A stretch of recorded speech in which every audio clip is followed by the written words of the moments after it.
Hello मेरी सखिया। तो अभी हम कर रहे हैं क्लास 9 का चैप्टर नंबर 2 सेल्स यानी कि कोशिका, जिसमें हमने पूरा चैप्टर कर लिया। आज हम करेंगे एनसीईआरटी के कुछ बहुत ही ज्यादा इंपॉर्टेंट क्वेश्चन, कुछ क्या सारे के सारे। तो चलिए शुरू करते हैं। पहला क्वेश्चन क्या कह रहा है कि differentiate between the following pairs of terms based on the clues given in the parenthesis. तो कह रहा है कि यहाँ पर दो टर्म्स दिए हैं, उनमें क्या करना है, डिफरेंशिएट करना है यानी कि अंतर बताना है। और अंतर सिर्फ एक कैरेक्टरिस्टिक्स पे बताना जो कि वहां पैरेंथेसिस यानी कि इस ब्रैकेट के अंदर जो दिया हुआ है। सबसे पहला क्वेश्चन क्या है कि सेल मेम्ब्रेन और सेल वॉल, इन दोनों में क्या फर्क है ये बताना हमको। सेल मेम्ब्रेन यानी कि कोशिका झिल्ली और सेल वॉल का मतलब कोशिका भित्ति। और इसको हमें किसके बेसिस पे बताना डिफरेंस, परमिएबिलिटी यानी पारगम्यता के आधार पे।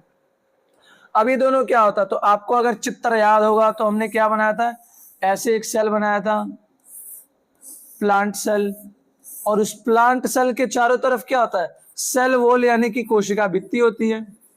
और इधर वाला क्या होता है, सेल मेम्ब्रेन यानी कि सीएम, सेल मेम्ब्रेन है, और ये क्या, सेल वॉल। पूछ रहा है कि दोनों के परमिएबिलिटी के आधार पर डिफरेंस बताना। परमिएबिलिटी का मतलब कौन सी चीज अंदर आएगी और कौन सी चीज बाहर जाएगी, इसके बेसिस पे हमको क्या करना है, डिफरेंस बताना है। तो देखिए ये सेल वॉल जो है वो किसी को भी आने जाने देती है, कोई रोक टोक नहीं। बोले कि तुमको आना आ जाओ, तुमको भी आना तुम भी आ जाओ, तुमको आना तुम भी आ जाओ, जिसको आना आओ जाओ, कोई प्रॉब्लम नहीं। लेकिन जो सेल मेम्ब्रेन है इसको हमने क्या पढ़ा था कि सेल मेम्ब्रेन चुन चुन के जाने देती है। तो चुन चुन के जाने देने को हम क्या कहते हैं, सेलेक्टिवली परमिएबल होता है। क्या होता है, सेलेक्टिवली परमिएबल। और जबकि कोशिका भित्ति यानी कि सेल वॉल क्या होता है, फुल्ली परमिएबल, कि नहीं ब्रो तुमको आना है तुम आओ, तुमको नहीं आना मत आओ, जो मन चाहे आ सकता है जा सकता है, कोई प्रॉब्लम नहीं। तो यहां जो हमने देखा वो क्या है, तो यहां पर आप देख सकते हैं क्या कि सेल मेम्ब्रेन क्या होता है, ये सेलेक्टिवली परमिएबल होता है। इसका मतलब कुछ सेलेक्टेड सब्सटेंस कोई अंदर बाहर करने देगा। जबकि सेल वॉल क्या है, ये फ्रीली परमिएबल है, यानी कि पूरी तरीके से क्या है, सबको पास दे रखा है, जिसको आना है आओ, जिसको जाना है जाओ। तो ये हो गया हमारा पहला क्वेश्चन का पहला डिफरेंस। अब हम देखते हैं अगला। और अगला क्वेश्चन क्या कह रहा है कि हमें आरईआर और एसईआर में स्ट्रक्चर के बेसिस पे डिफरेंस बताना है। तो याद करो कोशिका के अंदर क्या होता है, यानी सेल के अंदर होता है न्यूक्लियस। न्यूक्लियस के चारों तरफ ये झुंड बना के कौन खड़ा था, तो इसके चारों तरफ खड़े थे ईआर यानी कि एंडोप्लाज्मिक रेटिकुलम। और ये जो ईआर है वो क्या काम करता था, प्रोटीन बनाता था, लिपिड बनाता था, और साथ ही साथ में बनाता था हमारा हॉर्मोन्स। तो ये जो है वो दो प्रकार की होती है। एक को हम कहते हैं आर। क्यों कहते हैं इसे, क्योंकि इसके ऊपर राइबोसोम आके चिपक जाता है। और दूसरा क्या होता है हमारा एसईआर यानी कि स्मूथ रहता है, उस पर कोई चीज नहीं चिपकता है। तो दोनों के स्ट्रक्चर पर हमको डिफरेंस बताना है। तो सबसे पहला अंतर तो ये हो गया कि आरईआर क्या होता है, खुरदुरा यानी कि रफ, और एसईआर क्या होता है हमारा स्मूथ यानी कि मक्खन मार के एकदम चिकना। इसलिए उसका नाम क्या है, एसईआर यानी कि स्मूथ एंडोप्लाज्मिक रेटिकुलम यानी कि चिकनी अंतर्द्रव्य जालिका। ऐसा होता क्यों है, क्योंकि आरईआर के ऊपर क्या चिपका होता है, राइबोसोम, और एसईआर के ऊपर क्या चिपका होता है, कुछ ना ही। तो ये जो हो गया हमारा क्या, आरईआर और एसईआर का डिफरेंस। यहां पर देख सकते हैं आप कि राइबोसोम क्या होता है, इसके सरफेस पे चिपका होता है आरईआर के, इसी कारण ये क्या दिखता है, रफ दिखता है। लेकिन एसईआर के ऊपर कोई राइबोसोम नहीं होता, इसलिए वो कैसा दिखता है, स्मूथ दिखता है। तो ये वाला आप छापा मार लेंगे। तो अब हम देखते हैं अपना अगला क्वेश्चन।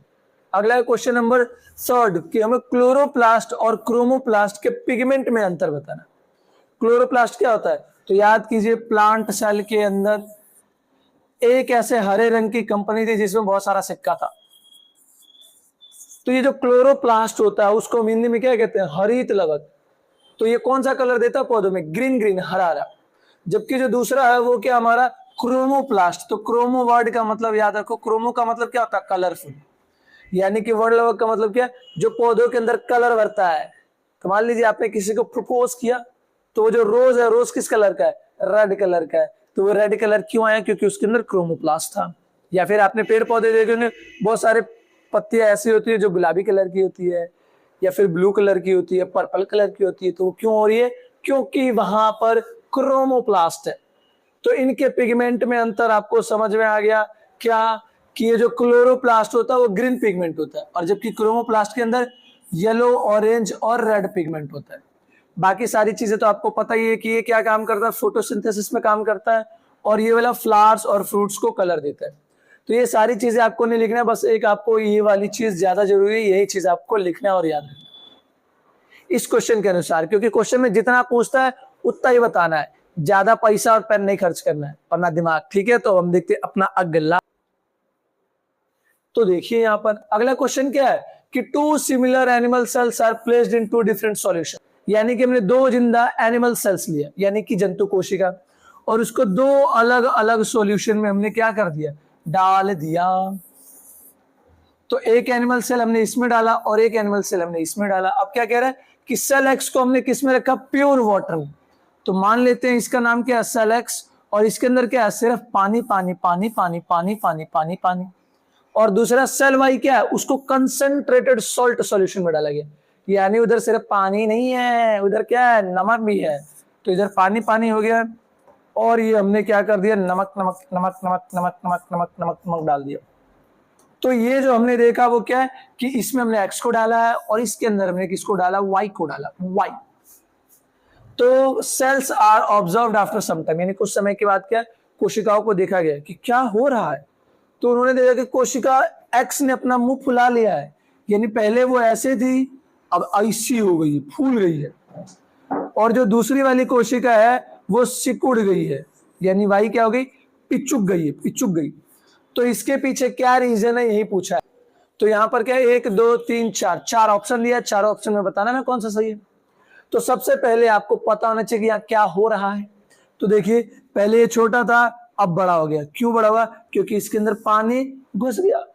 पानी जैसी जाएगा ये क्या हो जाएगा, फूल जाएगा। क्यों, क्योंकि बाहर प्योर वाटर है तो वाटर का कंसंट्रेशन ज्यादा, अंदर क्या है, वाटर का कंसंट्रेशन कम, तो बाहर से पानी अंदर जाएगा तो कोशिका मुंह फुला लेगी। और दूसरी क्या हमारी वाई, क्योंकि बाहर नमक का कंसंट्रेशन ज्यादा है, तो नमक अगर ज्यादा है तो पानी कम होगा और अंदर पानी ज्यादा होगा, तो अंदर से जब बाहर जाएगी तो क्या हो जाएगा, सिकुड़ जाएगी, पिचुक जाएगी। तो इसका रीजन क्या है, ऑब्वियसली पानी के आवागमन, यानी पानी अंदर गया तो फूल गई, पानी बाहर गया तो पिचक गई। और इस प्रोसेस को हम क्या कहते हैं, ऑस्मोसिस। तो देखिए पहला ऑप्शन क्या कह रहा है, सॉल्ट मॉलिक्यूल्स मूव्ड, इससे कोई फर्क ही नहीं पड़ता क्योंकि पानी मूव कर रहा है, और यहाँ ऑप्शन क्या दिया, सॉल्ट मूव कर रहा है। अगला क्या है, water moved into cell X and more water moved out of cell Y then the salt solution entered into it. तो कह रहा है कि इसमें पानी गया, लेकिन इसमें क्या हो रहा है कि नमक अंदर गया और पानी ज्यादा बाहर आ गया। तो ये वाला ऑप्शन थोड़ा थोड़ा सही लग रहा है, पर क्योंकि यहाँ पर क्या लगा, परमिएबल मेम्ब्रेन, तो वो सिर्फ वाटर को ही जाने देगी। सॉल्ट क्या कर रहा है यहाँ पे, तो ये वाला भी ऑप्शन क्या हो जाएगा हमारा गलत। तीसरा क्या कह रहा है, water moved into cell X and moved out of cell Y through the cell membrane, बिल्कुल सही। सेल मेम्ब्रेन से क्या हुआ, एक्स के अंदर पानी गया और वाई से बाहर निकल आया, तो इसीलिए क्या हो गया, एक्स फूली है और वाई पिचकी है, तो हो जाएगा इसका ऑप्शन नंबर 3।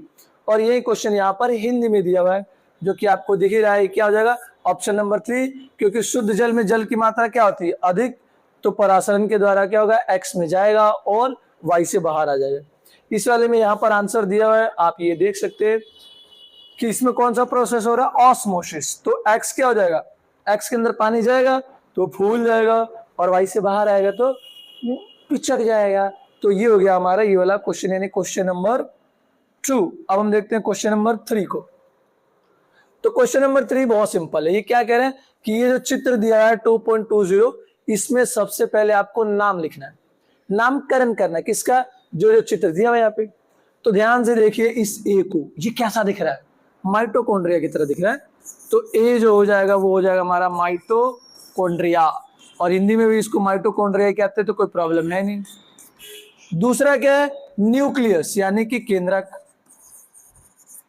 और तीसरा क्या, गोल्जी भैया, कौन है गोल्जी, गोल्जी कौन होता है, तो गोल्जी ऑपरेटर्स को हम क्या कहते हैं, ब्लिंकिट ऑफ सेल। तो इस सेल की ब्लिंकिट क्या है, गोल्जी, क्योंकि वो बाकी जो सामान बना उसको अपने पास रखती है, पैक करके आगे भेज देती है, जैसा ब्लिंकिट करता है। और क्या हमारा यहाँ पे डी क्या हमारा क्लोरोप्लास्ट यानी कि हरित लवक। ई क्या हमारा, तो ये सबसे बाहर वाली सेल है, तो इसको हम क्या कहते हैं, सेल वॉल यानी कि कोशिका भित्ति। और ये हो जाएगा हमारा सेल मेम्ब्रेन, और ये हो जाएगा हमारा क्या, फूड वॉक्यूल यानी कि खाद्य रिक्तिका। तो हमने सबका नाम लिख लिया। अब धीरे धीरे आप भी क्या कर लीजिए, नाम लिख लीजिए। अब हम क्वेश्चन देखते हैं। तो क्वेश्चन क्या कह रहा है कि controlling all the activities of cell. तो उस अंग का नाम लिखिए जो सेल का पूरा खोपड़िया है, यानी कि पूरा कंट्रोल करता है। तो कौन कंट्रोल करता है? न्यूक्लियस। तो ऑप्शन नंबर क्या हो जाएगा? बी। तो हम यहां लिख देंगे option number B. Matching matching हो गया। अगला क्या? Site of cellular respiration.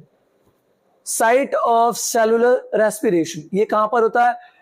Mitochondria के अंदर होता है, क्योंकि माइटोकॉन्ड्रिया क्या बनाता है? एनर्जी। और एनर्जी बनाने के लिए क्या चाहिए होता है उसको? ऑक्सीजन। तो ऑक्सीजन लेगी और बना देगी एनर्जी। तो इस तरीके से दूसरे का आंसर क्या हो जाएगा? माइटोकॉन्ड्रिया, यानी कि ऑप्शन नंबर ए। तीसरे के storage organelle that also provides rigidity through the cell, यानी कि प्लांट सेल के अंदर कुछ ऐसा जो क्या करता है? फूड स्टोर करता है, जिसके कारण प्लांट सेल क्या रहती है? टाइट रहती है। तो वो क्या हमारा? फूड वॉक्यूल, यानी कि ऑप्शन नंबर जी। अगला, separate the cell contents from surroundings. मेरी ये स्किन सराउंडिंग से कैसे अलग हुई? स्किन के कारण। उसी तरीके से ये जो सेल है वो कैसे अलग हुई? सेल मेम्ब्रेन के कारण, यानी कि ऑप्शन नंबर हो जाएगा एफ। अगला हमारा क्या? Provides structural rigidity to the cell, यानी कि स्ट्रक्चरल रिजिडिटी कौन देता है? तो हमने पढ़ा था क्या कि सेल के बाहर ये जो सेल वॉल है वो इसको हार्ड बनाता है। तो ये क्या हो जाएगा? Cell wall, option number E. अगला क्या? Packs and stores materials received from ER, यानी ईआर से जो भी आ रहा है उसको पैक करके पार्सल करता है, यानी ब्लिंकिट। ब्लिंकिट कौन है यहाँ पर? गोल्जी ऑपरेटस, यानी कि ऑप्शन नंबर सी। अगला क्या? हेल्प्स इन मैन्युफैक्चरिंग फूड, यानी फूड बनाने में कौन हेल्प करता है? तो ये यानी कि क्लोरोप्लास्ट, ऑप्शन नंबर डी। तो इस तरीके से आप मैचिंग मैचिंग कर लेंगे, काम हो जाएगा। तो सबसे पहले आपको नाम लिखना है, उसके बाद मैचिंग मैचिंग करना है। अगला हम देखते हैं। अगला क्या हमारा? कि which of the following options of the pair cell organelles are correctly placed. पूछा है कि इनमें से कौन सा करेक्टली एकदम सही से अलाइन किया हुआ। तो इसमें हम दोनों टेबल को ध्यान से देखेंगे कि ये प्लांट सेल में बोल रहे कि प्रेजेंट होना चाहिए और ये एनिमल सेल में अब्सेंट होना चाहिए। तो जो ये बात लिखा उसी के हिसाब से हमको क्या करना है? चेक। तो पहला क्या कर रहे हैं? ल्यूकोप्लास्ट। तो क्या प्लांट सेल के अंदर ल्यूकोप्लास्ट होता है? ल्यूकोप्लास्ट क्या होता है? प्लास्ट नाम से ही याद रखना, प्लांट के अंदर ही सिर्फ क्या होता है? प्लास्ट। तो ल्यूकोप्लास्ट होता है, जिसके कारण क्या होता है? व्हाइट, यानी कि फैटी चीजें, ये सारी चीजें स्टोर होती है। और क्या है? एनिमल में सेल वॉल होता है क्या? नहीं। तो बिल्कुल सही लिखा है। तो यही हो जाएगा ऑप्शन नंबर फर्स्ट, क्योंकि इस क्वेश्चन में बोला है कि एनिमल सेल में एब्सेंट होना चाहिए। तो एनिमल सेल में सेल वॉल क्या है? एब्सेंट है। और ये हमारा ल्यूकोप्लास्ट प्लांट सेल में प्रेजेंट है। तो बिल्कुल सही पेयर है, ये हो जाएगा। तो अब हम दूसरा ऑप्शन देखेंगे। तो क्या प्लांट के अंदर माइटोकॉन्ड्रिया होता है? जी हाँ, बिल्कुल है, यानी वो सही बोल रहा है। फिर क्या कह रहा है कि जानवरों के अंदर राइबोसोम नहीं होता है? ये तो झूठ बोल रहा है। तो झूठ बोल रहा है, तो ये वाला ऑप्शन नहीं होगा। सेम अगला क्या? गोल्जी ऑपरेटस कह रहा है कि ये भी एब्सेंट होता है। तो फिर से झूठ बोल रहा है, तो ये भी नहीं होगा। अगला क्या? लाइसोसोम इसके अंदर होता है, बिल्कुल सही। और कह रहा है कि इसमें ईआर नहीं होता, फिर झूठ बोल दिया। तो एक ही बार उसने सच बोला, और वो क्या? Option number first. ये हो गया हमारा आंसर। तो अब हम देखते हैं क्या क्वेश्चन नंबर 5। क्वेश्चन नंबर 5 क्या कह रहा है कि दो बच्चे हैं, एक का नाम है रेनू और एक है रोहित। रेनू और रोहित में बना दे रहा हूं इधर। तो ये जो क्यूट सी बच्ची दिख रही है वो है रेनू, और ये जो क्यूट सा बच्चा दिख रहा है वो है रोहित। रेनू ने बोला कि देख ब्रो, जितने भी पौधे हैं उन सभी के अंदर क्या होता है? उन सभी के अंदर प्लास्टिड, यानी कि लवक होता है। जड़ों के अंदर भी होता है। तो रोहित ने बोला ना ना ना, पेड़ों के जड़ों के अंदर कोई भी प्लास्टिड नहीं होता है। क्यों? क्योंकि सूरज की रोशनी उसके अंदर थोड़ी जा रही है और जा नहीं रही है, और वो हरी भी नहीं है, तो उसके अंदर कोई भी प्लास्टिड नहीं होता है। तो आपको बताना है कि इन दोनों में कौन सच बोल रहा है, कौन झूठ बोल रहा है। तो याद कीजिए, हमने क्या पढ़ा था कि किसी भी प्लांट के अंदर 3 तरह के प्लास्टिड होते हैं। एक को हम कहते हैं क्रोमोप्लास्ट, एक को हम कहते हैं क्लोरोप्लास्ट, और एक को हम कहते हैं ल्यूकोप्लास्ट, यानी कि हरित लवक, और फिर उसके बाद वर्ण लवक, और फिर श्वेत लवक। तो हमको बताना है कि इन तीनों में से कौन सा इसके अंदर है और कौन सा नहीं। तो ऑब्वियसली सिंपल सी बात है। क्या सिंपल सी बात है? यहां पर जड़े जो है नीचे, उसको फूड तो चाहिए ब्रो। फूड कहां से मिलेगा? फूड उसको मिलेगा ऊपर से, जो भी चीजें आई उसको स्टोर करके रखना पड़ेगा। और स्टोर किस में होता है? ल्यूकोप्लास्ट में। तो इसका मतलब जड़ों के अंदर ल्यूकोप्लास्ट होता है। तो रेनू दीदी ने बिल्कुल सही बोला कि पौधों के जड़ों के अंदर एक लवक यानी कि प्लास्टिड होता है, उसका नाम है ल्यूकोप्लास्ट। जबकि रोहित भैया ने बोला जो गलत बोला, ठीक है, रोहित भैया को लगा कि खाली क्लोरोप्लास्ट ही होगा तो माना जाएगा, तो ये क्या बिल्कुल गलत था, ठीक है। तो यहाँ पर ये आंसर लिखा हुआ है, देख सकते हैं। तो रेनू बिल्कुल सही है, उसने बोला कि पौधों के अंदर क्या होता है, प्लास्टिड होता है जड़ों में। वो हरित लवक नहीं होता, वो क्या होता है, श्वेत लवक होता है, जिसके अंदर क्या स्टोर होता है, स्टार्च, ऑयल और प्रोटीन। तो ये हमने पढ़ लिया, ये आप छापा मार सकते हैं। तो अब हम देखते हैं क्या अपना अगला सवाल। अगला सवाल क्या है कि माइटोकॉन्ड्रिया और क्लोरोप्लास्ट जो है किसी भी सेल के दो बहुत ही इंपॉर्टेंट ऑर्गेनल्स है, तो इन दोनों में क्या क्या सिमिलैरिटीज है वो बताना है, और इन दोनों में क्या क्या डिफरेंस है ये बताना है। तो दोनों की सिमिलैरिटीज क्या है, बहुत सिंपल है कि माइटोकॉन्ड्रिया और क्लोरोफिल दीदी, इन दोनों के ऊपर क्या होता है, दो लेयर होता है। पहला सिमिलैरिटीज, दोनों एनर्जी से रिलेटेड काम करती है, ये एनर्जी बनाता है और एनर्जी के लिए फूड बनाती है। दोनों के अंदर राइबोसोम और डीएनए होता है, यानी कि आरडी शर्मा दोनों में होते हैं। तो इस तरीके से ये होगी सिमिलैरिटीज, लेकिन दोनों में क्या अंतर भी है, डिफरेंस भी है। और वो डिफरेंस क्या होता है, एक तो माइटोकॉन्ड्रिया क्या है, माइटोकॉन्ड्रिया एनर्जी बनाता है एटीपी, और ये क्या बनाता है, हमारा फूड बनाता है, फूड यानी कि ग्लूकोज बनाता है। तो ये आपको क्या आ गया, सिमिलैरिटीज और डिफरेंस। यहाँ पर ये आंसर लिखा हुआ है, आप ये देख सकते हैं कि इन दोनों के पास क्या डबल मेम्ब्रेन होता है, डीएनए और राइबोसोम होता है, और एनर्जी रिलेटेड प्रोसेस को फॉलो करते हैं। और दोनों में डिफरेंस क्या है, पहली बात की माइटोकॉन्ड्रिया दोनों में होता है, लेकिन क्लोरोप्लास्ट खाली पौधों में होता है। दूसरा क्या है कि ये एनर्जी बनाता है एटीपी के रूप में, ये फूड बनाता है फोटोसिंथेसिस से। इसके अंदर क्या होता है, क्लोरोफिल नहीं होता, इसके अंदर क्लोरोफिल होता है। तो हो गया यहाँ पर क्या हमारा यानी सिमिलैरिटीज और डिफरेंस हो गया दोनों का। अब हम देखेंगे अपना अगला क्वेश्चन, और अगला क्वेश्चन क्या कह रहा है हमारा कि which of the following pairs of cell organelles contains DNA, यानी यहाँ चार ऑप्शन दिया है, चारों में से बताना किस पेयर के पास डीएनए है। तो किस पेयर के पास डीएनए है, पहला ऑप्शन है क्लोरोप्लास्ट एंड राइबोसोम। तो क्या क्लोरोप्लास्ट के अंदर डीएनए होता है, हाँ होता है। क्या राइबोसोम के पास डीएनए होता है, नो नो नो नो नहीं होता है, तो ये ऑप्शन हो गया गलत।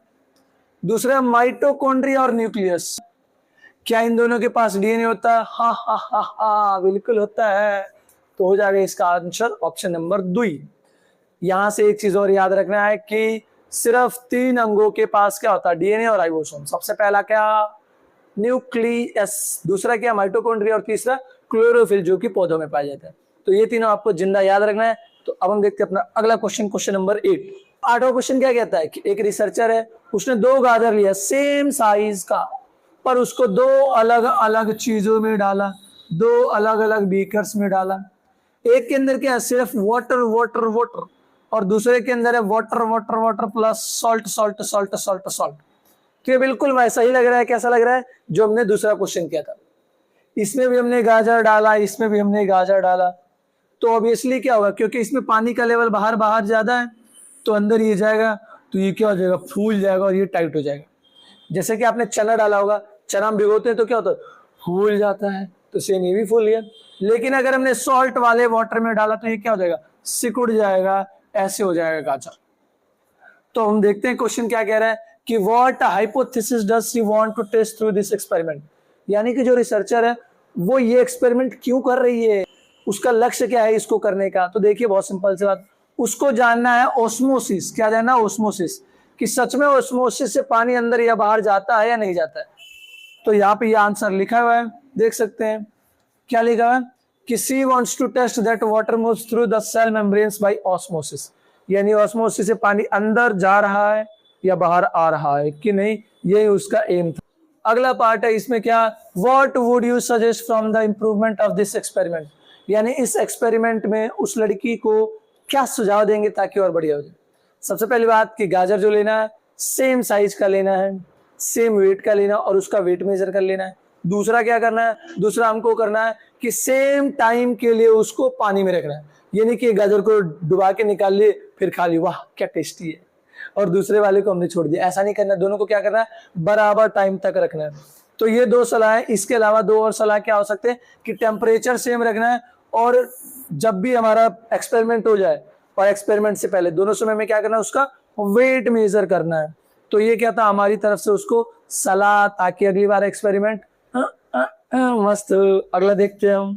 क्वेश्चन क्या कह रहा है हमारा, why does the carat in plain water stay stiff and crunchy but the carat in the concentrated salt become rubbery and limp. Question बहुत सिंपल कह रहा है कि जिसको हमने सिर्फ पानी में डाला था वो हेल्दी हो गया, वो टाइट हो गया, लेकिन जिसको हमने नमक वाले पानी में डाला था वो ढीला हो गया। ऐसा क्यों हुआ, बताने का भी रोग। तो ऑब्वियसली क्या है, इसमें वाटर का कंसंट्रेशन क्या है, बाहर ज्यादा, तो वाटर गई अंदर। इसमें वाटर का कंसंट्रेशन अंदर है ज्यादा, तो वाटर गई बाहर। तो इसका रीजन आपको बुझा गया होगा। और यहाँ पर वही चीज लिखी हुई है कि प्लेन वाटर में क्या, वाटर एंटर कर गया किसके थ्रू, ऑस्मोसिस से, जिसके कारण गाजर फूल गया। लेकिन दूसरे वाले में क्या हुआ, वाटर बाहर आ गई, जिसके कारण वो पिचक गया। अगला क्वेश्चन देखते हैं हम। तो अगला क्वेश्चन क्या कह रहा है कि इंडिकेट द प्रेजेंस और absence of the following structures in the bacteria and animal cells. यानी कि एक हमारे पास बैक्टीरिया सेल्स, बैक्टीरिया सेल्स कौन सी, प्रोकैरियोटिक सेल्स, जिसके अंदर न्यूक्लियस क्लियर नहीं होता है, जिसके अंदर माइटोकॉन्ड्रिया क्लियर नहीं होता, ये सारे अंग दिखते नहीं। और दूसरे एनिमल सेल्स जिसके अंदर ये सारी चीजें एकदम परफेक्टली अलाइन होती है। तो दोनों में कौन सी चीजें प्रेजेंट है, कौन सी चीजें एब्सेंट है, वही हमको बताना है। तो देखिए सबसे पहला क्वेश्चन क्या कह रहा है, क्रोमोसोम। तो क्या बैक्टीरिया के अंदर क्रोमोसोम होता है, जी बिल्कुल क्रोमोसोम होता है, तो ये हो जाएगा टिक। क्या एनिमल सेल के अंदर क्रोमोसोम होता है, जिंदा होता है, बिल्कुल टिक। न्यूक्लियस, क्या न्यूक्लियस क्लियर होता है बैक्टीरियल सेल के अंदर, नो नो। क्या एनिमल सेल के अंदर क्लियर होता है, यस यस। माइटोकॉन्ड्रिया इसके अंदर क्लियर नहीं होता है, इसमें होता है। गोल्जी कॉम्प्लेक्स इसमें नहीं होता है, इसमें होता है। क्रोमोप्लास्ट यानी कि वर्ण लवक, जिसके कारण फूल पत्तियां कलरफुल होती है। क्या ये दोनों फूल पत्ती है, नो नो नो। तो ये क्या होगा, इधर भी नहीं होगा और इधर भी नहीं होगा। हो गया आंसर।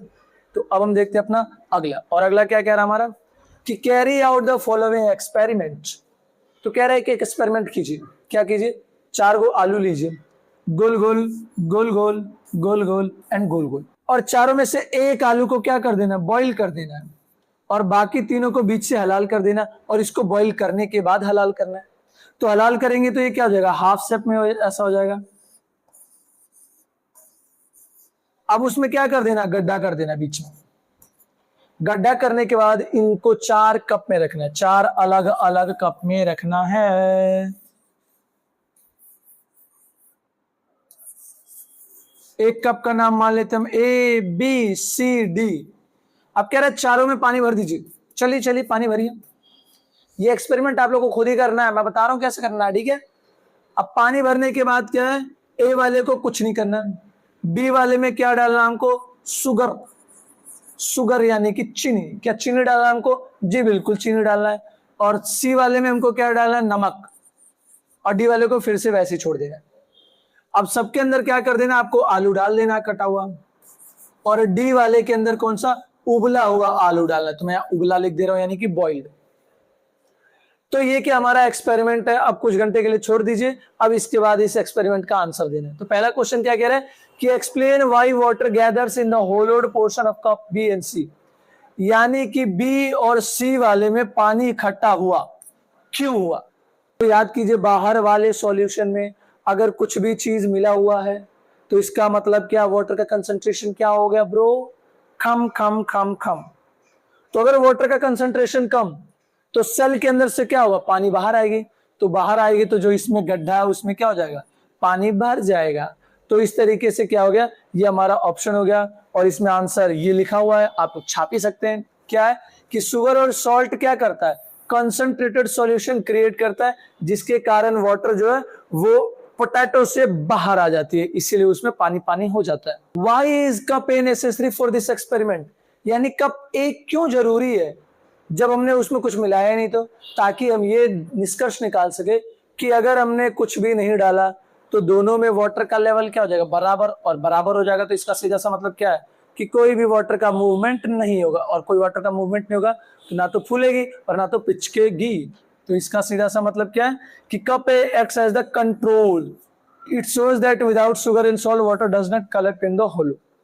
यानी कि बिना चीनी और नमक के कुछ नहीं होने वाला जब तक कि कंसंट्रेशन में बदलाव ना आए। अगला क्वेश्चन देखते हैं।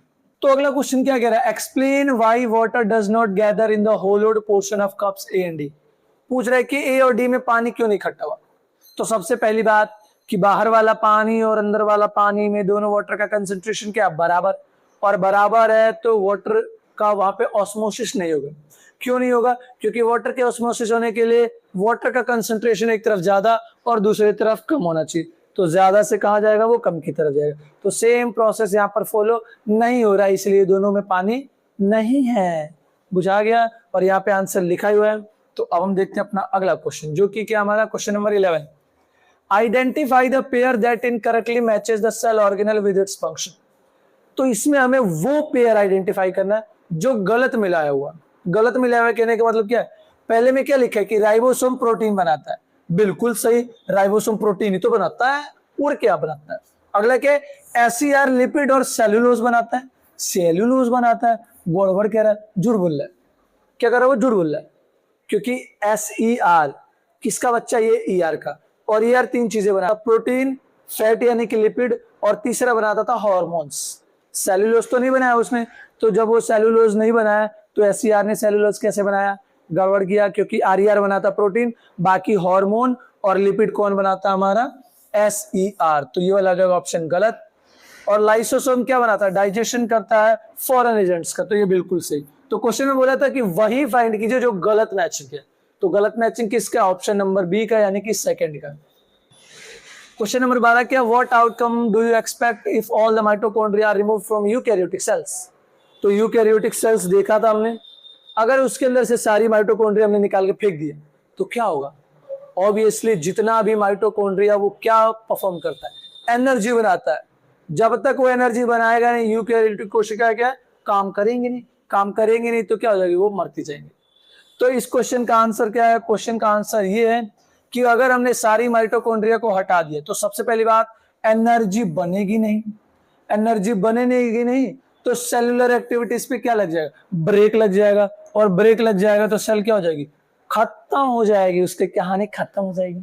तो क्या हुआ, इसका मतलब कि अगर यूकैरियोटिक कोशिका से हमने माइटोकॉन्ड्रिया निकाल दिया तो पहली बात एनर्जी नहीं बनेगी, एनर्जी नहीं बनेगी तो कोई एक्टिविटी नहीं होगी, कोई एक्टिविटी नहीं होगी तो धीरे धीरे कोशिका क्या हो जाएगी, मरती जाएगी। तो ये हो गया हमारा क्वेश्चन नंबर 12। अब हम देखते हैं question number 13, which phenomenon inhibits the formation of tumors in the human body। यानी कि मानवों के शरीर में वो कौन सी घटना है जो ट्यूमर बनने से रोकती है। इनहिबिट्स का मतलब क्या होता है, रोकती है, ठीक है। और उसके बाद क्या है, क्या पौधों में भी ट्यूमर बन सकते हैं। तो अपने उत्तर को क्या कीजिए, थोड़ा विस्तार से समझाइए, एक्सप्लेन कीजिए। तो याद कीजिए हमने क्या पढ़ा था कि एक सेल है दूसरी सेल है, ये दोनों पास में आई, बोली क्या बोली, इन दोनों ने प्रोटीन रिलीज किया कि ना अब नहीं बढ़ना हमको, और बेबीज प्रोड्यूस नहीं करना है। तो जब और बेबीज प्रोड्यूस नहीं करेगी तो इस तरीके से क्या हो जाएगा, ये दोनों सेल यहीं पे रह जाएंगे। लेकिन कभी कभी इनका दिमाग गिर जाता है, यानी कि डीएनए में बदलाव हो जाता है। डीएनए में बदलाव हुआ तो ये दोनों क्या हो जाएगा, भूल जाएंगे कि इनको क्या होता है, रुकना होता है, जिसके कारण और ज्यादा बनेगा तो ट्यूमर हो जाएगा। तो ट्यूमर को रोकने के लिए क्या होता है, सेल के अंदर कॉन्टैक्ट इनहिबिशन यानी कि संपर्क अवरोध काम करता है। तो यहाँ पर आप देख सकते हैं संपर्क अवरोध कि the phenomenon that inhibits the formation of tumours is contact inhibition यानी कि संपर्क अवरोध, ठीक है। बाकी तो मैंने आपको बताया कि एनिमल सेल्स में क्या होता है, सेल डिवीजन रुक जाता है जब वो कॉन्टैक्ट में आ जाती है पड़ोसी के, लेकिन जब वो भूल जाती है तो क्या होता है, वो ट्यूमर बन जाता है। अब अगला क्वेश्चन, क्या पौधों के अंदर भी ट्यूमर होता है। तो जी हाँ, पर सेल उसकी भूलती नहीं है। क्यों, क्योंकि सेल के चारों तरफ क्या है, एक लेयर होती है जिसको हम कहते हैं सेल वॉल, और वो रिजिड होती है तो किसी और को अपने एरिया में आने नहीं देती, ठीक है। इसी कारण से क्या होता है, प्लांट के अंदर जो ट्यूमर बनता है वो इंसानों या जानवरों वाले ट्यूमर से क्या बिल्कुल अलग है। तो पौधों के अंदर क्या हो जाता है, इन्फेक्शन हो जाता है, इसी के कारण उनका ट्यूमर बन पाता है। तो ये जो ट्यूमर है वो हमारे वाले ट्यूमर से क्या बिल्कुल अलग है। तो प्लांट ट्यूमर्स क्या होते हैं, यूजुअली स्प्रेड नहीं होते हैं। क्यों नहीं स्प्रेड होते, क्योंकि प्लांट सेल के पास क्या होता है, एक कोशिका भित्ति यानी कि सेल वॉल होती है। तो अगर बाहर की बाउंड्री स्ट्रांग रहेगी तो उसमें कैंसर वाला लक्षण नहीं दिखेगा, क्योंकि कैंसर क्या होता है कि जो सेल है वो अपने एरिया में तो बाकी के एरिया में भी क्या हो जाएगा, कवर करता जाएगा। क्यों कर पा रहा है, क्योंकि हमारी जो सेल्स है उसकी वॉल इतनी मजबूत नहीं है, लेकिन प्लांट सेल के चारों तरफ क्या सेल वॉल जो मजबूती से गड़ा कि आजा आते मुंह फोड़ता हूँ, समझ में आ गया मैंने क्या कहा। तो ये क्या था हमारा कि इंसानों के अंदर ट्यूमर होने से कौन होता है, कॉन्टैक्ट इनहिबिशन यानी कि संपर्क अवरोध, ठीक। और पौधों के अंदर जो होता है वो किसके कारण होता है, इन्फेक्शन के कारण। और ये इंसानों वाले या फिर जानवरों वाले कैंसर या फिर जो ट्यूमर होता है उससे बिल्कुल डिफरेंट होता है, क्योंकि ये इन्फेक्शन होता है। अगला क्वेश्चन देखते हैं, question number 14। The cell membrane of a cell is made up of proteins and lipids, which cell organelles help in the synthesis of cell membrane, write the path of this compound. तो कहने का मतलब क्या है कि जो cell membrane होती है वो किससे मिलकर बनी होती है, लिपिड और प्रोटीन से। अब पूछ रहा है कि कौन सा सेल ऑर्गेनल इस सेल मेम्ब्रेन को बनाने में हेल्प करता है। ऑब्वियसली कौन हेल्प करेगा, जो प्रोटीन बनाता होगा, जो लिपिड बनाता होगा। तो प्रोटीन कौन बनाता है, तो प्रोटीन बनाते हैं RER भैया, और लिपिड कौन बनाती है, SER दीदी, ठीक। तो ये दोनों बनाते हैं। Right the path of this compounds, path यानी कि किस रास्ते से जाता है। तो याद करो, क्योंकि RER और SER का काम क्या, सिर्फ बनाना, प्रोडक्शन का काम है। तो ये बनाता है प्रोटीन और ये बनाता है हमारा लिपिड। फिर ये क्या करेगा, इसकी पैकिंग होगी। पैकिंग करने के लिए कौन होता है, तो पैकिंग करने के लिए होता है ब्लिंकेट यानी कि गोल्जी अपरेटस, तो GA हम लिख देंगे। और फिर आखिरी में ये कहां पहुंच जाएगा, हमारा सेल मेम्ब्रेन के पास यानी कि CM के पास। इस तरीके से ये हमारा क्या, कोशिका झिल्ली यानी कि सेल मेम्ब्रेन बनता है। इसका आंसर यहाँ पे डिटेल में बढ़िया से सुंदर सुंदर अक्षरों में लिखा हुआ है, आप देख सकते हैं। RER क्या बनाता है, प्रोटीन। SER क्या बनाता है, लिपिड। ये दोनों को पैकेज करके गोल्जी अपरेटस क्या करता है, सेल मेम्ब्रेन के पास भेज देता है। तो ये रहा हमारा पाथ और ये हो गया हमारा आंसर। यहाँ हिंदी में लिखा हुआ है, आप देख सकते हैं, आराम से उतार सकते हैं, कोई दिक्कत नहीं। अब हम देखेंगे क्या, अब हम देखेंगे अगला क्वेश्चन जो कि क्वेश्चन नंबर 15 कि what would happen if gametes are formed by mitotic division. तो हमने क्या पढ़ा था कि कोशिकाएं, बेबीज यानी कि नई कोशिकाओं को दो तरीकों से जन्म देती है। एक को हम क्या कहते हैं, मिटोसिस, जिसमें एक कोशिका रहेगी, वो कोशिका दो अलग अलग हिस्सों में इलोंगेट होगी, फिर दो हिस्सों में बट जाएगी। इसको हम कहते हैं मिटोसिस। मिटोसिस का मतलब क्या होता है, समसूत्री विभाजन। और इसमें क्या होता है, एक पेरेंट सेल दो बेबीज को जन्म देती है, और साथ ही साथ में जितना इसमें क्रोमोसोम होगा, मान लो 46 है, तो इसमें भी कितना होगा, 46 होगा, इसमें भी कितना होगा, 46 होगा। नो भेदभाव, इसको हम कहते हैं मिटोसिस। पर एक और होता है, उसको हम कहते हैं मियोसिस। मियोसिस यानी कि अर्धसूत्री विभाजन। उसमें क्या होता है कि एक सेल होगी, फिर उसके अंदर क्या बनेगा, दो पेयर्स ऑफ क्रोमोसोम बनेगा, फिर ये दो अलग अलग हिस्सों में बटेगा, फिर इन हिस्सों से क्या होगा, दो नए बेबीज का जन्म होगा। तो इस तरीके से यहाँ पर कितने पेरेंट हैं, एक पेरेंट, और बेबीज कितने हो जाएगा, 4 डॉटर सेल्स होगी। तो क्वेश्चन ये पूछा है कि गैमेट्स यानी कि जो हमारे एग सेल्स होते हैं, या फिर जो स्पर्म होता है, मेल के अंदर स्पर्म सेल्स होती है, अगर वो मिटोटिक डिवीजन से बने तो क्या होगा। तो देखिए, हमने पढ़ा था कि मेल सेक्सुअल ऑर्गन यानी कि टेस्टिस के अंदर यानी कि वृषण के अंदर क्या बनता है, स्पर्म बनता है। और मेल के अंदर कितने क्रोमोसोम है, 46। बेबी तभी प्रोड्यूस होगा जब मदर के अंदर से भी क्या आएगा, हमारा एग सेल आएगा। तो मान लीजिए वो भी मिटोटिक डिवीजन से बना, तो क्योंकि मिटोटिक डिवीजन में क्या होता है, क्रोमोसोम बराबर होता है, तो अगर इसमें 46 है मदर में, तो एग सेल में भी कितना हो जाएगा, 46। तो जब एग और ये शुक्राणु यानी कि स्पर्म मिलेगा, तो जो बेबी होगा उसमें कितने हो जाएंगे, 92 क्रोमोसोम्स हो जाएंगे। और फिर मान लो जो अगला बेबी आएगा उसके अंदर कितना जो 184, फिर इस तरीके से बढ़ता रहेगा, इतना सारा क्रोमोसोम से तो हैंग हो जाएगा। तो इसीलिए क्या होता है, अगर हमारे अंदर मिटोटिक डिवीजन हो जाएगा गैमेट के अंदर, तो नंबर ऑफ क्रोमोसोम डबल हो जाएंगे, जो प्रॉब्लमेटिक हो सकता है। इसको क्या रखना है, स्टेबल रखना है। इसीलिए क्या होता है, मियोसिस यानी कि अर्धसूत्री विभाजन होता है। कहने का मतलब क्या, फादर से कितना आएगा 23, मदर से कितना आएगा 23, इन दोनों से मिलके बन जाएगा 46। इस तरीके से बैलेंस रहेगा। तो अब हम यहाँ देखते हैं इसको शब्दों में कैसे लिखेंगे। तो अगर गैमेट्स मिटोसिस के द्वारा बने, तो सबसे पहले क्या है, गैमेट्स के पास सेम नंबर ऑफ क्रोमोसोम होगा जितना कि पेरेंट के पास है, यानी पापा के पास 46, तो जो स्पर्म है उसके पास भी क्या हो जाएगा, 46। और फर्टिलाइजेशन के बाद क्या हो जाएगा, क्रोमोसोम डबल हो जाएगा। कहने का मतलब क्या, पापा से आया 46, मम्मी से आया 46, दोनों मिलके हो गया 92। तो ये तो प्रॉब्लमेटिक हो जाएगा। और फिर क्या है, क्रोमोसोम नंबर क्या हो जाएगा, रिमेन कांस्टेंट, यानी कि कांस्टेंट नहीं रहेगा, हमेशा क्या रहेगा, बढ़ता रहेगा बढ़ता रहेगा बढ़ता रहेगा। ठीक है, तो ये प्रॉब्लम ना हो इसीलिए क्या होता है, मियोसिस जो है इस मेथड से हम क्या करते हैं, गैमेट्स को बनाते हैं। क्यों? क्योंकि उस तरीके से पापा के अंदर 46 क्रोमोसोम्स है तो वो हाफ हो जाएगा, तो एक स्पर्म के अंदर 23, उसी तरह मदर से कितना आएगा 23, तो दोनों मिल जाएगा तो क्या हो जाएगा 46। इस तरीके से पूरी स्पीसीज के पास क्या रहेगा, सेम नंबर ऑफ क्रोमोसोम। ठीक है, तो ये हो गया हमारा आंसर। आप हिंदी में भी देख सकते हैं, सेम ही चीज है।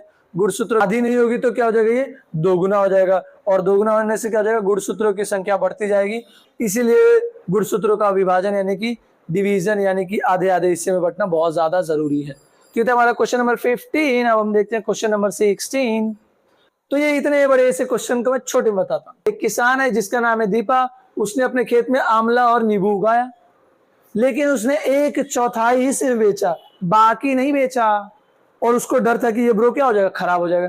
खराब ना हो इसलिए उसने उसका अचार बना लिया, शरबत बना दिया। कैसे बनाया, उसने एक क्या लिया, बर्तन लिया होगा, उसमें क्या डाला, उसने सॉल्ट डाला, शुगर डाला, जैगरी डाला, और फिर इस तरीके से क्या हो गया, उसका अचार बना दिया। और फिर उसके बाद जब उसने बेचा तो पैसा ही पैसा, मोटा पैसा आया। तो क्वेश्चन अब हम देखते हैं यहां से। तो पहला क्वेश्चन क्या कह रहा है कि फार्मर ने प्रिजर्वेशन के लिए जो यूज किया उसमें उसने कौन सा साइंटिफिक कॉन्सेप्ट यूज किया। तो याद कीजिए, क्या याद करना है कि उसने मान लो कि आंवला डाला, आंवला के बाहर क्या है, सॉल्ट है, शुगर है, जैगरी, जिसके कारण वाटर का कंसंट्रेशन कम, और आंवला के अंदर वाटर का कंसंट्रेशन ज्यादा, तो वाटर जो है वो क्या हो जाएगा, बाहर आ जाएगा। इस मेथड को हम क्या कहते हैं, ऑस्मोसिस। तो यहां पर कौन सा मेथड यूज हुआ, ऑस्मोसिस यानी कि परासरण। तो यहाँ पे फार्मर ने क्या यूज किया, कॉन्सेप्ट ऑफ ऑस्मोसिस यानी कि परासरण। यहाँ पे भी देख सकते हैं ये क्या, परासरण के सिद्धांत का उपयोग किया। अगला क्वेश्चन देखते हैं पार्ट 2 कि how does the addition of high concentration of salt and sugar create an environment that prevents the growth of spoilage causing bacteria and fungi. कह रहा है कि उसके अंदर, किसके अंदर, जो आंवला है उसके चारों तरफ हमने क्या किया, सॉल्ट और शुगर ज्यादा डाला, तो इससे उसके अंदर बैक्टीरिया क्यों नहीं जन्म ले रही है, क्या रीजन है। तो जैसा कि मैंने बताया, क्या बाहर वाटर का कंसंट्रेशन कम, अंदर वाटर का कंसंट्रेशन ज्यादा, पानी आ जाएगा बाहर, अब बाहर आ जाएगा तो अंदर क्या, बैक्टीरिया और फंजाई को जन्म लेने के लिए एनवायरनमेंट नहीं मिलेगा। इस तरीके से जो हमारा आचार है, जो हमारा आंवला है, वो क्या, मुरब्बा, वो लंबे समय तक चलेगा। ठीक है, यहाँ पर वही लिखा है कि high concentration of salt and sugar draw water out of microorganisms by osmosis, यानी ऑस्मोसिस के थ्रू क्या करता है, पानी बाहर निकाल लेता है। Without enough water bacteria and fungi can not grow और मल्टीप्लाई। तो बिना पानी के ना वो बढ़ सकता है और ना ही 2 गुना 4 गुना हो सकता है। अगला क्वेश्चन देखते हैं हम। अगला क्या है, suggest a healthy recipe of this kind for food preservation, यानी कि बहुत ही शानदार सा तरीका हमको सजेस्ट करना है जिससे हम क्या करें, फूड को प्रिजर्व कर सके यानी कि बचा सके। तो हम क्या कर सकते हैं, आचार बनाकर खाद्य पदार्थों को क्या कर सकते हैं, लंबे समय तक सुरक्षित रख सकते हैं। क्यों? क्योंकि अचार बनाएंगे तो पानी आ जाएगा बाहर, और बाहर आ जाएगा तो अंदर फंजाई और बैक्टीरिया जन्म नहीं लेगा, तो लंबे समय तक टिका रहेगा। अब हमारा आखिरी क्वेश्चन जो कि क्या हमारा, what are the scientific values addressed in the case, यानी कि इसमें कौन कौन से वैज्ञानिक मूल्यों को हमें सीखने का मौका मिलता है। तो सबसे पहला क्या है कि हमको फूड को बर्बाद होने से रोकना है। दूसरा क्या है कि प्रॉपर यूज करना अपने साइंटिफिक नॉलेज का, जो हमने सीखा उसको रियल लाइफ में यूज करना है, खाली बुक और पेपर में यूज नहीं करना है। ठीक है, अगला क्या है, फूड बचा सकते हैं हम, sustainable use of natural resources, और क्या है, फार्मर की इनकम बढ़ा सकते हैं। तो ये सारा हमारा साइंटिफिक वैल्यू था जो हमने इस चैप्टर से भी सीखा और इस क्वेश्चन से भी सीखा। तो ये चैप्टर हो गया यहीं पर खत्म। तो अब हम मिलेंगे क्या अगले चैप्टर में, तब तक आप मस्त रहें, स्वस्थ रहें, खुश रहें और सबसे इंपॉर्टेंट मुस्कुराते रहें। चलिए बाय बाय।